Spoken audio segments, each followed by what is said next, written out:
السلام عليكم ورحمة الله وبركاته. سنة 6 النهارده هنتكلم على درس المعادلات اللي هو من دروس سنة 5. مراجعة كده هناخد نعرف يعني ايه معادلة. المعادلة يعني من اسمها تعادل تساوي. طيب يعني ايه معادلة؟ يعني بصوا يا حبايبي، لو انا عندي هنا مثلا ميزان اهو، تمام، وعندي الميزان ده ليه كفتين، كفه منهم فيه 4 مكيالات، دي طبعا بالكيلو جرام، تمام، ودول برضو هنا بالكيلو جرام، بس معاهم ايه؟ في الكفه الثانيه معاهم بطيخه. معنى كده انا عايزه اعرف بس الميزان ده والميزان، الكفه دي والكفه دي على ميزان واحد، يبقى لازم يكون في تساوي بينهم. يعني ايه مش تساوي؟ يعني انا عايزه اعرف يعني ايه معادله. هعمل ايه؟ هقول لك مثلا لو انا عندي البطيخه دي هرمز لها باي حاجه، بمربع كده مثلا فاضي، اللي على الكفه ده هاخده زائد الاثنين اللي هما ال2 كيلو جرام دول بيساوي الاربعه دول اللي موجودين الناحيه الثانيه. انا عايزه اجيب وزن البطيخه دي، هعمل ايه؟ طب لو انا جيت شطبت الواحد ده مع الواحد ده والواحد ده مع الواحد ده، هيتبقى لي على الكفه هنا ايه؟ البطيخه، وعلى الكفه الثانيه هيتبقى لي ايه؟ الاثنين. يعني وزن البطيخه بيساوي 2 كيلو ايه؟ جرام. طيب معنى كده لو انا رمزت للبطيخه دي بالرمز مثلا وليكن س، هقول لك اهو س زائد 2 بيساوي 4. برافو عليك، انا سامعه حد بيقول لي ان قيمه س دي على طول هتطلع بكام؟ بالاثنين. من هنا جت فكره المعادله. يعني ايه معادله؟ المعادله هي جمله رياضيه بتتضمن علاقه تساوي بين مقدارين. طب تعالى نشوف هنا بيقول لي ايه؟ كون معادله. احنا في السالب والمتغير كنا بنترجم، يعني يجي يقول لك ايه؟ حول من الصيغه اللفظيه الى الصيغه الرمزيه، كنا الكلام بنحوله لارقام. هنا برضو هنعمل كده، هنحول الكلام لارقام، بس هنحول من خلاله المعادله. عدد، اول حاجه عدد اذا اضيف اليه 7 ينتج 16. عدد ده ارمز ليه؟ س ص ع، اي رمز هقول اهو س اضيف اليه زائد، تمام، 7 ينتج يعني يساوي ال 16. طيب هنا بيقول لي برضو عدد، يبقى دي كده اهو انا كونت المعادله. عدد اذا ضرب فيه 8 ينتج 72. عدد س او ص ع وعين اهو، س اذا ضرب فيه يعني في كام؟ 8. برافو عليك، ينتج يعني يساوي 72. سامع حد بيقول لي يا ميس انت كنت بتقولي رقم وجنبه رمز وبينهم علامه في، ممكن احطها كده س في 8، ممكن احطها 8 س بتساوي 72، ودي برضه معادله. يعني بيقول لك المقدار اللي هنا قد المقدار اللي هنا. اللي بعدها ضعف عدد، كلمه ضعف يعني 2 في عدد س او ص او عين او لام، اي رمز ص مطروح منه، فيها منه يبقى همشي المساله زي ما هي، يبقى 2 في ص مطروح منه يعني ناقص 4، بيكون الناتج، كلمه الناتج يعني يساوي 16. يعني ممكن اقولها 2 ص ناقص 4 بيساوي 16. يبقى انا كده كونت برضو ايه؟ المعادله. هنا عدد اذا قسم على 6 ينتج 5. عدد س قسم على يعني علامه القسمه 6 ينتج يعني يساوي ايه؟ 5.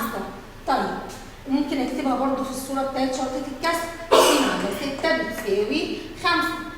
ضعف عدد مضاف اليه 5 يساوي 13. ضعف عدد يعني 2 في العدد وليكن ص مضاف اليه يعني زائد كام؟ 5 يساوي 13. اهي 2 ص زائد 5 بتساوي 13. تمام يا سنه 6؟ طيب هنا 3 امثال عدد اذا طرح من فيها من بقى بالمساله، يعني اللي بعد من هو اللي بيجي فين؟ في الاول. يبقى اول حاجه هنزل 50 عشان فيها من، طرح من 50 ناقص ايه؟ 3 امثال عدد. 3 امثال عدد تعالى نترجمها كده، 3 امثال يعني 3 في عدد س او ص هيساوي 26. في حد بيقول لي ميس ممكن نعملها 50 ناقص 3 س بيساوي 26. تمام يا استاذ ستة؟ طيب 7 أمثال عدد إذا طرح من 50 برضه أهو فيها من اللي بعد من هينزل أو هتبقى 50 ناقص 7 أمثال عدد. 7 أمثال دي يعني 7 في عدد لم يكن عين ينتج المحايد الضربي. برافو عليك يا حسام. حد بيقول لي مثل المحايد الضربي بيساوي إيه؟ بيساوي 1. يبقى 50 ناقص 7 عين هيساوي الواحد. 24 إذا طرح منها ضعف عدد. بصوا طرح منها دي هتمشي المسألة زي ما هي. يبقى هننزل 24 طرح منها ناقص ضعف عدد 2 س ينتج 16. يعني ينتج يعني يساوي 16.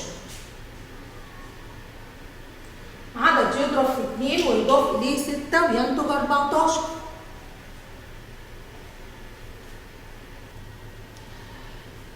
عدد يضرب في 2 ويضاف إليه 6 ينتج 14. عدد س في برافو عليك 2 يضاف إليه يعني زائد. تمام 6 ينتج يعني يساوي إيه؟ 14. يبقى ممكن أقولها برضو 2 س زائد 6 بيساوي ال 14. عدد إذا طرح منه 9 يكون الناتج 13. عدد س طرح منه هقلب المسألة؟ لا تمشي زي ما هي. ناقص 9 بيساوي 23. طيب يجي يقول لي حل كل من المعادلات الآتية.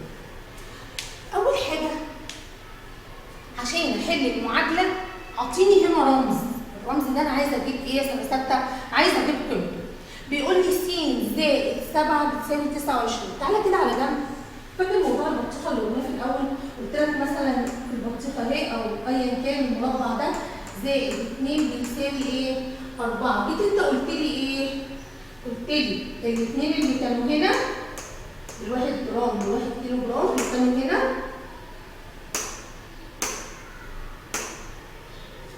تمام؟ والناحيه الثانيه كانوا 1 2 3 4. انت عملت ايه؟ شطبت 2 من دول مع 2 من دول. يبقى لي وزن البطيخه اللي هنا مع ايه؟ كام زي 2 يدينا 4. حطيت لي كام؟ 2 وطلعنا من البطيخه وزنها 2 كيلو جرام. طب انا عملت ايه هنا؟ انا طرحت الاثنين من الطرفين زي ما انا هعمل كده دلوقتي. بيقول لي س زائد 7 بتساوي 29. انا عايزه اجيب قيمه ايه؟ س. هتبقى الس هقول عايزه اخلص من مين؟ من السبعه. مجموعه يبقى هطرح. هقول بطرح 7 من الطرفين اللي هم بتوع المعادله سنه 6. هطرح من هنا 7 ومن هنا 7. طب س زائد 7 تنزل زي ما هي واطرح منها ايه؟ 7 هتساوي 29 ناقص 7. طيب هاخد اهو س زائد 7 ناقص 7 يعني اكن 7 ناقص 7 ايه؟ بصفر وراحوا مع بعض وانزل اللي يساوي 29 ناقص 7 9 ناقص 7 22. انا كده جبت قيمه المجهول او قيمه المتغير اللي عندي اللي هو مين؟ الس. طيب واحده كمان س زائد 3 بتساوي 12. طيب هقول لكم على طريقه اسهل. مش ده علامه يساوي؟ عدي العدد اللي مجموع او مضروب او مطرود من س عديه الناحيه الثانيه هيبقى بعكس الاشاره. يعني ايه؟ يعني انا فوق هنا لما جيت قلت لك هنا طرحت 7 وهنا طرحت 7. طب ما حد شاطر هيقول لي ما ال7 دي اتحركت الناحيه الثانيه بعكس الاشاره. يعني كانت جوه زائد 7 طلعت بره بناقص ايه؟ 7. ودي الطريقه ايه؟ اسهل شويه ليه؟ واحنا ايه؟ هنستخدمها. هقول اهو انا عايزه اجيب السين قيمه السين دي. هقول س هتساوي مين اللي قاعده في بيتها بره؟ ال 12. برافو عليكم. جوه ايه؟ في زائد 3 عايزه تطلع بره. هتقول لها عشان تطلعي هتقلبي اشارتك الزائد ناقص والناقص زائد. هتبقى 12 ناقص 3. طيب مين هيقول لي هنا س بكام؟ برافو عليكم 12 ناقص 3 بتساوي 9. يبقى س بتساوي 9. هنا س ناقص 5 بتساوي 19. عايزه برضه اجيب قيمه الس. هقول س بتساوي مين اللي قاعده في بيتها بره؟ 19. جوه في ايه؟ ناقص 5. اشارتها ايه؟ ناقص. هتعدي الكوبري اللي هو علامه اللي يساوي هتقلب اشارتها هتبقى زائد ايه؟ 5. يبقى انا اللي قاعد بره انزله الاول وبعد كده اللي يطلع له احطه. يبقى هنا س بتساوي كام؟ 19 زائد 5 بتساوي 24.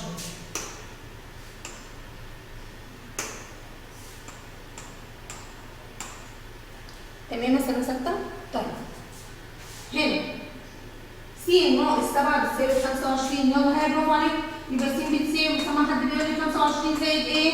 7. تمام. يبقى هنا ها الس هتساوي ايه؟ 25 زائد 7 2 و3 تمام. يبقى انا كده جبت قيمة ايه؟ س. برافو عليكم يا سنة. بصوا هنا بقى قال لي ايه؟ 6 س زائد 1 يساوي 49. ايه ده يا مس؟ ده في صاحب جنب الستة وفي حاجة مجموعة عليها. هقول لك ما تقلقش. أول حاجة اتخلص من المجموع أو المطروح. يبقى هقول له نزل السين بصاحبتها. 6 س حطي يساوي زي ما خلينا فوق، احط ال 49 والزائد 1 هتطلع الناحية التانية بإيه؟ برافو عليكم، ناقص 1.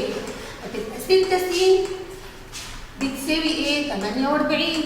انا فاكره انا سامعه حد بيقول لي يا ميس لما يكون رقم وجنبه رمز كان بينهم علامه في اللي احنا لسه واخدينه في تكوين المعادله. يعني دي اكني بقول لك كده بالظبط 6 في كام هتساوي 48. الله ينور عليكم في 8. طب في طريقه ثانيه يا ميس؟ تقول لي مش السته دي مضروبه هتطلع بره اللي يساوي مقسومه. يبقى هقول بالقسمة الطرفين على 6. هقسم الطرفين على ايه؟ 6. يعني هاجي هنا هقسم على 6 وهاجي هنا هقسم على 6. هتبقى س بتساوي 48 على 6 فيها كام؟ 8. برافو عليكم يا سنة 7. هنا 2 ص زائد 3 بتساوي 15. تمام. يلا هناخد ص وصاحبتها المضروبه فيها. يبقى 2 ص بيساوي مين اللي قاعده في بيتها بره؟ 15. زائد 3 هتطلع لها بره ناقص ايه؟ 3. تمام. هيبقى ال 2 ص بيساوي 15 ناقص 3 12. عايزه اخلص من مين؟ عايزه اخلص من الاثنين اللي جنب الصاد مضروبه تطلع بره مقسومه. تمام. اهو هتطلع هنا مقسومه. هقول باسم الطرفين. يبقى الصاد بتساوي 12 على 2 بتساوي 6. اهو بنقسم على 2 12 على 2 يبقى الصاد بيساوي 6. اهو بنقسم الطرفين على الاثنين عشان اخلص من الاثنين.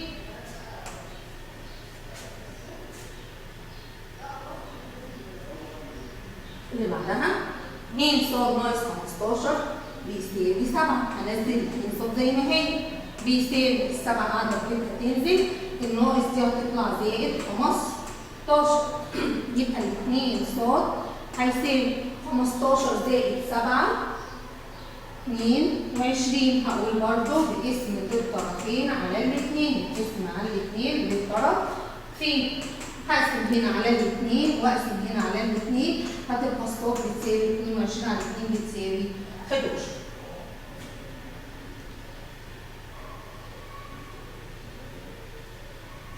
زائد ص بيساوي 44. طب استنى كده بقى يا ميس، الصاد جات لي هنا في النص. طب هعمل ايه؟ بص يا حبيبي، الرمز جالك في النص حطه في طرف هتبقى ص واعمل يساوي وتروح للكبير من الصغير. يبقى الصاد بتساوي 44 اللي قاعده بره في بيتها، والتسعه الموجبه دي طلعت لها بره بايه؟ بناقص. يبقى التسعه اصبح تاني لو عندي الرمز في النص احطه في طرف واجيب الكبير واطرحه من الصغير يبقى اطرح من الصغير. هتبقى الصاد هنا بتساوي كام؟ 44 14 ناقص 9 35. الصاد عندي ب 35. 40 ناقص صاد بيساوي 32. برضه ماليش دعوه الصاد هنا اشارتها ايه؟ انت قلتي يا ميس الرمز في النص تجيبه في طرف ويطرح الكبير من الصغير. مين الكبير؟ ال 40 ناقص مين؟ 32. يبقى الصاد بتساوي ايه؟ بتساوي 8. تمام يا سنه 6؟ يلا تاني 12 ناقص س بتساوي 4. برضه اهو ماليش دعوه بشريطها. اقول السين بتساوي مين الكبير؟ ال 12 ناقص مين؟ ال 4. يبقى السين بتساوي 12 ناقص 4 بتساوي 8. عارفين دي عامله ازاي يا سته؟ اكني بقول لك كده بالظبط. 12 ناقص كام؟ بيساوي 4. طب مش دي مربعات سحريه كنا بناخدها واحنا صغيرين؟ لو الناقص ديت هي لو بعاد عن بعض كنت بطرح، لو قريبين بجمع، مش دي ناقص وهذا اللي في النص كنت بطرح ال 12 ناقص ال 4 يدينا ايه؟ ال 8. 7 زائد 2 س بتساوي 13. تمام؟ ها خلي الس بصاحبتها معاها، اقول اهو ال 2 س بتساوي ال 13 ناقص مين؟ ناقص السبعة. يبقى ال 2 س بتساوي كام؟ 13 ناقص 7 كام؟ 6. عايزة اخلص من الاثنين مضروبة صح؟ يبقى هقول ايه؟ بالاسم على الاثنين للطرف فين؟ هقسم جوه على الاثنين وبره على الاثنين، هقسم هنا على الاثنين وهقسم هنا على الاثنين، يبقى الس بتساوي الاثنين واحد مع الاثنين، 6 على 2 بتساوي 3. 8 زائد 3 ص بتساوي 23. برضه نفس الحكايه. ال3 ص هجيبها لوحدها افترض بتساوي ال23 ناقص ال8. 23 ناقص 8 بقول ال3 ص بتساوي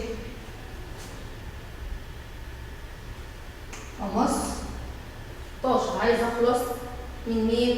عايزه اخلص من الثلاثه، هقول بالاسم على الثلاثه للطرف فين؟ هقسم هنا على الثلاثه وهقسم هنا على الثلاثه، يبقى الصوت بيساوي 15 على الثلاثه بيساوي 5.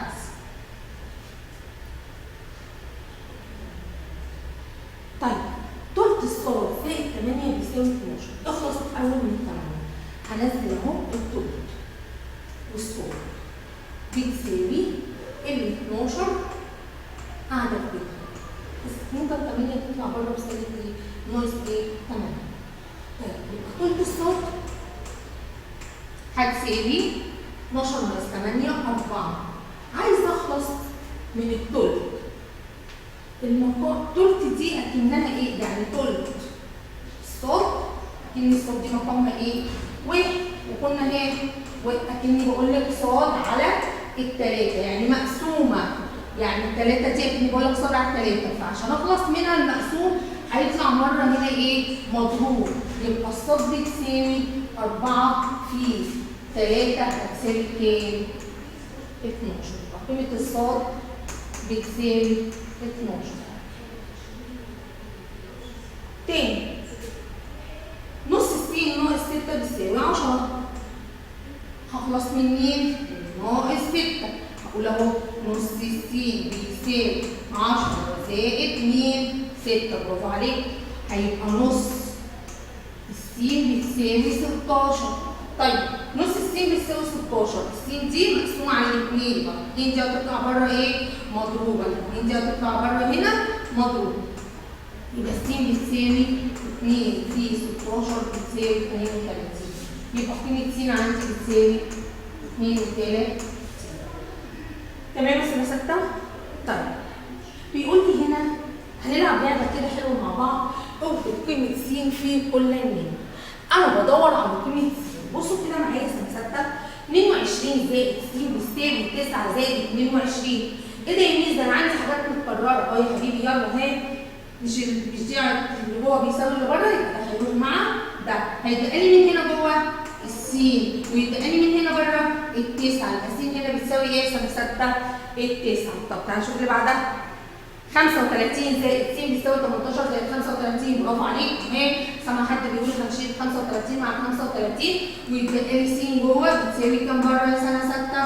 بتساوي 18. تمام. 7 س بتساوي 117 في 7. رقم وجنبه رمز. انا سامع حد بيقول لي برافو عليكم بينهم علامه في، هتبقى 7 في س هتساوي 117 في 7. مين اللي اتكرر السبعه؟ 7 تروح مع السبعه يبقى س بتساوي 117. تاني 24 س بتساوي 61 في 24. برافو عليك. يبقى 24 في س هتساوي 61 في 24. هعمل ايه؟ هعمل ايه يا سنه ثابته؟ ايوه سامع حد بيقول لي هنضيع ال 24 دي مع ال 24 دي ويتبقى لي جوه مين؟ هيتبقى لي جوه س بتساوي 61.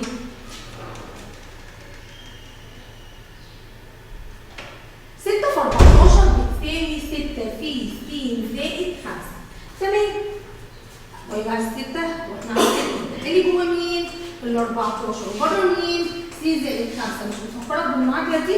اني بقول لك 5 زائد كام يدينا 14 يبقى س بتساوي 14 ناقص ال 5 يبقى هنا الس هتساوي 9. 8 في 45 بتساوي س قوس 35 زائد 10 رمز قدام قوس بينهم علامه فيه. دي بالظبط اكنها كده 8 في 45 بتساوي س في خلاص القوس ده كده 35 زائد 10 45. برافو عليكم. 45 مع 45 جوه عدد 8 وبره س يبقى س على طول بتساوي ال 8. س زائد 2 في 7 بتساوي 7 في 8. س زائد 2 في 7 بتساوي 7 في 8. يلا انا عايزه اجيب قيمه الس. ها السبعه هتروح مع ايه؟ مع السبعه. متبقي لي جوه س زائد 2 بتساوي 8. برافو عليكم. سامعه حد بيقول لي 8 دي هتروح 2 دي هتروح بره بعكس الاشاره يبقى س بتساوي 8 ناقص 2 يبقى س بتساوي 6. بصوا دي بقى 573 بتساوي س زائد 7 في 10 زائد 5 في 100. طب ما تعالى نفك دي 3 في الاتحاد ب3 زائد 7 في العشرات ب70 زائد 5 في المئات ب500. ده بيساوي بره ايه؟ س زائد 70 زائد 500. الله ينور عليكم. 70 مع 70 و500 مع 500 يبقى الس عندي بتساوي 3. 42 بتساوي 2 زائد س في 10. طب ال 42 دي 2 زائد 40 بتساوي 2 زائد س في 10. الاثنين هتروح مع الاثنين هتبقى ال 40 بتساوي س في 10. طب كام في 10 بقى يدينا 40؟ الله ينور عليكم. يبقى س هنا بتساوي ايه؟ 4. او انت ممكن تقول لي المضروب هيطلع بره هنا مقسوم يبقى س بتساوي 40 على 10 بتساوي ال 4. 12 في 17 في س بتساوي 12 في 17 في 32 في 2.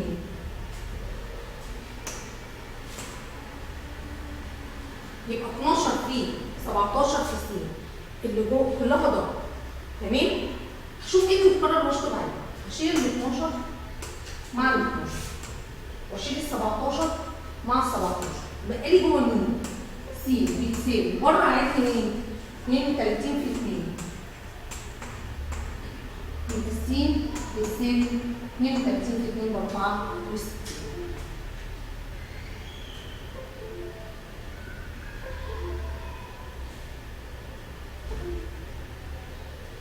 س في 7 زائد س في 50 بتساوي 2 في 57.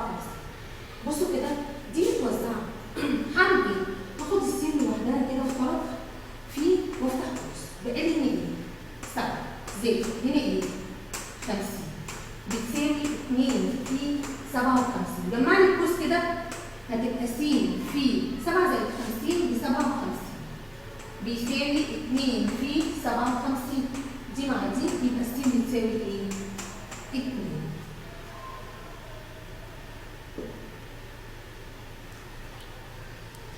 بيقول لي عبر بمعادله عن كل موقف مما ياتي ثم حل المعادله. اذا كان س عدد طبيعي 3 امثاله يزيد 11 عن المحايد الضرب يبقى س عدد طبيعي. 3 امثاله يزيد دي يعني اطرح يبقى س 3 س يزيد يعني ناقص كام؟ 11 بيساوي ايه؟ المحايد الضرب بايه؟ بواحد. يلا نحلها معادله عاديه. ناقص 11 هتطلع بره بزائد 11 هتبقى 3 س بتساوي 1 زائد 11 يبقى 3 س بتساوي 12. عايزه اخلص من 3 واقول بقسم في الطرفين على الثلاثه هقسم على 3 واقسم على 3 يبقى س بتساوي 4. بص اللي جايه دي مع ندى س من الجنيهات. مع ندى س جنيه ومع نوع 10 جنيهات. هكتب هنا ندى وهكتب هنا ايه؟ نوع عشان اعرف افرقها. ندى معاها س كلها معاها 10 ومجموعة يعني زائد ما مع نهى وضعف ما مع ندى. ضعف ما مع ندى يعني 2 بيساوي كام؟ 24. يلا نحلها. هي هتبقى ال 2 س بيساوي ال 10 دي مجموعة تطلع بره مطروحة هتبقى 24 ناقص 10 يبقى ال 2 س بيساوي 14. عايزة اخلص بالاثنين اقول باسم الطرفين علامة 2 جبت س بتساوي 7. كده يا سنة 6 نكون خلصنا درس المعادلات واشوفكم ان شاء الله الحصة الجاية والسلام عليكم ورحمة الله وبركاته.